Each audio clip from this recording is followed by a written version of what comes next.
Yang ketiga, tentang kutu. Apakah yang dimaksudkan dengan kutu? Adakah kutu hak duk atas kepala kita tu? Tak.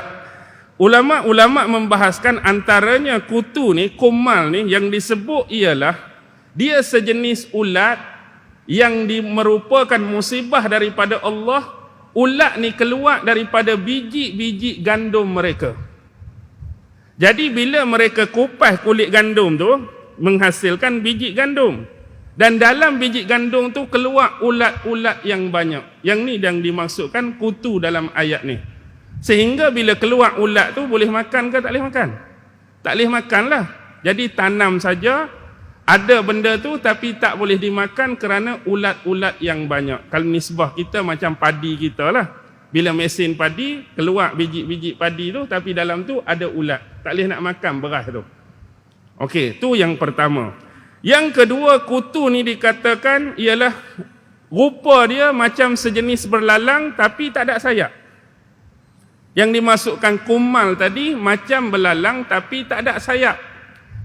Pendapat ketiga, dia sejenis binatang yang kecil lagi halus berwarna hitam.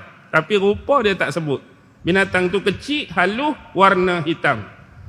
Manakala ada sesetengah orang Arab menyebutkan bahawa kumal ni bentuk jamak. Bentuk jamak, banyak. Tapi kalau dia tu tunggal, sekok dipanggil kumlah. Kumlah. Dan kalau disebut kumal ni, orang Arab kata dia merujuk nyamuk-nyamuk yang kecil. Kalau kumlah hak sekok tu, dia merujuk kepada dia macam kutu, hak duduk pada binatang-binatang ternakan. Hak biasa jenis macam unta, macam lembu, macam biri-biri, yang sifat dia menyeduk darah-darah binatang yang ditumpanginya. Itu kumlah. Ada juga mengatakan makna selain pada kumlah ialah hamnan. Ataupun sekok disebut hamnanah. Dia merujuk kepada satu binatang yang lebih besar daripada kutu sikit tapi rupa dia macam kera. Saya pun tak boleh nak bayangkanlah macam mana. Besar sikit pada kutu, muka macam kera dia kata. Hamnanah tu. Okey. Seterusnya. Yang keempat, dhafadi', katak. Katak datang juga macam belalang, jumlah bentuk yang banyak. Bahkan riwayat ni boleh pakai ke tak boleh pakai, tapi Imam Ibn Katsir sebut banyak tak banyak dia, sehingga sekiranya seorang lelaki tu berdiri tegak, banyak tak banyak katak tu boleh mencapai dagu dia. Bukan besar katak tu, banyak tu, banyak. Kalau berdiri seorang tu sampai tahap dagu dia. Nak kata banyak tak banyak katak. Tapi betul ke tak riwayat tu, wallahu alam lah. Cuma saya nakal sajalah. Nak habaknya serangan daripada katak. Dan yang kelima ialah darah. Darah ini merujuk kepada seolah-olah sumber-sumber air, tempat-tempat mata air mereka telah bertukar menjadi warna seperti darah. Berwarna merah. Pi ke sumber air, contoh ada Oasis, keluar warna merah. Gali Telaga, keluar ayak warna merah. Sumber air warna merah, perigi warna merah, semua jadi warna seperti darah. Sebagai musibah dan ujian mereka kerana menolak dakwah yang dibawa oleh Nabi Allah Musa alaihi salam. Yang inilah yang disebutkan 5 bentuk mukjizat dalam surah Al-A'raf ayat 133 tadi. Jadi nak habaq di sini ialah walaupun benda-benda ni ditunjukkan kepada Fir'aun dan kaumnya, Allah dah jelas sebut fastakbaru, mereka tetap sombong. Mereka tetap angkuh kerana mereka adalah kaum yang berdosa. Bahkan ayat menyambung. Faqala lahu Fir'aun. Bila mana Fir'aun berkata, inni la azunnuka ya Musa mashura. Sesungguhnya aku menyangka kamu ni wahai Musa ialah orang yang terkena sihir. Bahkan ada satu pendapat dalam tafsir Ibn Katsir, mashuran ay bermakna sahirun. Dia jadi makna terbalik, bukan orang yang terkena sihir, tapi sahirun. Kamu ni Musa ialah seorang ahli sihir. Kamu ni seorang penyihir. Yang mana benda-benda yang telah ditunjukkan kepada kami sebelum ni tu bukan mukjizat, bukan dari Tuhan kamu, tapi sebab kepandaian kamu dalam ilmu sihir, kamu buat macam ni, kamu buat macam ni sehingga datangnya bentuk-bentuk tadi di hadapan mata kami. Ini adalah merupakan bentuk tindak balas. fitnah yang dilontarkan oleh Fir'aun. Dan ini adalah cognitive bias sebenarnya, yang sememangnya dipegang oleh Fir'aun supaya dia ni tidak tertolak ataupun tercampak kepada satu pegangan yang sudah sebati dengan diri dia, iaitu asas-asas penolakan terhadap Nabi Musa. Dia tolak Nabi Musa sebagai Nabi dan Rasul, dan dia tolak Nabi Musa sebagai Rasul yang mendatangkan mukjizat. Tuan-tuan, jelas hari ini berlaku di hadapan mata kita bahawa golongan-golongan seperti ini tidak pernah surut dan padam.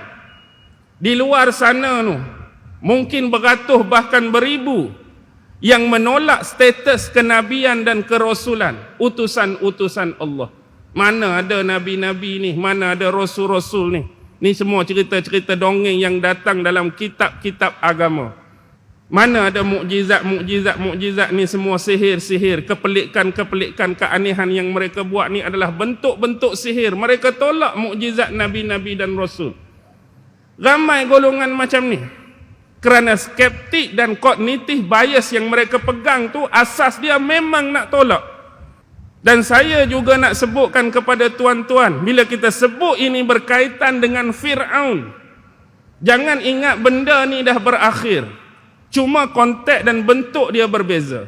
Kalau Fir'aun dulu dia tolak Nabi Musa, Fir'aun dulu dia tolak mukjizat, Fir'aun dulu dia tolak kebenaran. Kerana dia ada kognitif bias yang dia pegang, hak dia tu betul. Yang itu amat meyakinkan dia, dan inilah faktor-faktor dan asas dia menolak apa jua kebenaran yang datang dan cuba masuk. Tak boleh. Dia out, keluar. Kalau kita tengok ramai manusia di zaman kita nak tolak Nabi secara nyata, kita bukan hidup zaman Nabi Rasul. Nak tolak mukjizat, tak ada mari dah Nabi-Nabi dan Rasul akan tunjukkan mukjizat pada kita. Tetapi yang kita boleh ambil ialah kebenaran yang datang dari satu-satu personaliti ataupun mana-mana jua yang kita panggil kebenaran. Tetapi manusia-manusia yang memiliki sikap-sikap seperti Fir'aun ni masih ada. Yang mana bila dia kognitif bias, dia berasa dialah hak paling betul. Dialah hak paling benar. Aliran akulah yang paling mantap. Aliran akulah yang paling betul. Kumpulan akulah yang paling betul. Sehingga bentuk-bentuk kebenaran yang didatangkan di hadapan mereka, tak boleh pergi. Tak kemas, tak kukuh, tak mantap. Sedangkan itu adalah kebenaran. Sebab apa? Sebab dia dah berpegang, dia hak paling betul, orang lain dah salah. Begitu susahnya dia nak terima walaupun itu adalah bentuk kebenaran. Jangan buat perangai macam ni. Sebab kebenaran tu dia tidak mutlak, dia tidak muktamad, dia boleh datang daripada sesiapa pun. Kalau dia benar, benarlah dia. Kalau benda tu salah, salahlah. Walaupun kita tidak menyukai mungkin seseorang individu yang mendatangkan kebenaran kerana perbezaan aliran dan manhaj. Orang tu tak sama tu. Fikrah dia tak sama dengan aku, pemikiran dia tak sama dengan aku, minhaj dia tak sama dengan aku. Sedangkan walaupun kita secara peribadi tidak menyukai dia, apa yang dia datangkan tu adalah kebenaran, kita kena terima. Benda tu betul, benda tu benar. Tetapi kerana skeptik tadi, tak boleh. Yang ni kumpulan lain ni, aliran lain ni, manhaj lain ni. Jangan buat perangai macam ni. Betul-betul lah. Salah-salah walaupun kita menyukai orang tu. Aku cukup suka dia ni, aku cukup minat dia ni, aku cukup fanatik dia ni. Dah dia salah, benda tu tetap salah. Dia tak jadi benda tu betul kerana dia tu popular. Dia tak jadi benda tu betul kerana dia tu ramai pengikut. No. Jangan buat perangai macam ni. Siapa pun dia, yang benar tu benar, yang salah itu tetap salah. Jadi kalau kita nak kata perangai macam Fir'aun, terlajak pula, bukan nak kata macam tu, sifat tu. Jadi dulu Fir'aun dah buat perangai tu, kita jangan ulangi lagi benda yang sama, iaitu menolak bentuk kebenaran yang datang pada kita. Jadi kita berhenti dan berakhir di sini. Mudah-mudahan Allah senantiasa merahmati kita semua atas apa jua bentuk amalan-amalan yang kita lakukan terhadap Allah Subhanahu wa taala.